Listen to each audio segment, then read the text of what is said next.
আমরা অনেক সময় মনের অজান্তে অনেকে ক্ষতি করে ফেলি। আসসালামু আলাইকুম, সবাই ভালো থাকবেন।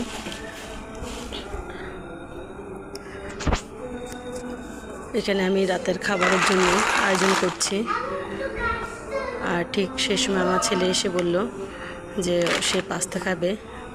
তো এখানে ওর জন্য আবার পাস্তা রেডি করলাম। আর রাতের খাবারের জন্য আমি এখানে মুরগি, আদা রসুন বাটা এবং রাঁধুনি মাংসের মশলা দিয়ে রেডি করে নিলাম, সাথে লবণ দিলাম।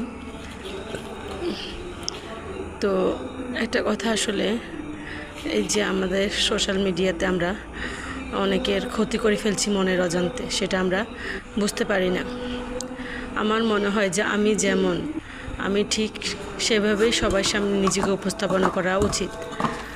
কিছু কিছু মানুষ আছে যে তারা কি করে, যে নিজেদের অনেক হেল্পিং হ্যান্ড থাকে, তারা অনেক বড় লোক বা তাদের অনেক রকম সোর্স থাকে বা লোকজন থাকে, ঘরদোর গুছিয়ে রাখে এবং সেই সাজানো গোছানো জিনিসটাই তারা সোশ্যাল মিডিয়াতে প্রেজেন্ট করে।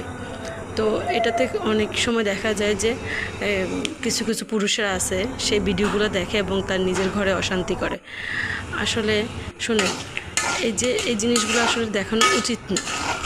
ঠিক আছে, আপনি যেমন তেমনই আপনি সবার সামনে আসেন, সমস্যা নেই। আপনি সবাইকে এটা বলেন যে হ্যাঁ, আমার হেল্পিং হ্যান্ড আছে বা আমি এভাবেই জিনিসগুলো করি।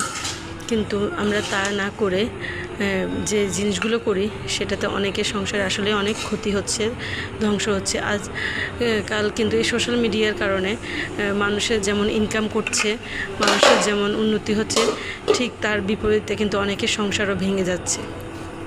ঠিক আছে, সবার কিন্তু পক্ষে সম্ভব না অনেকগুলো কাজের লোক রাখা। তো এই জন্য আমার মনে হয় যে যেরকম সেই রকমই উপস্থাপনা করা উচিত। আল্লাহ হাফেজ।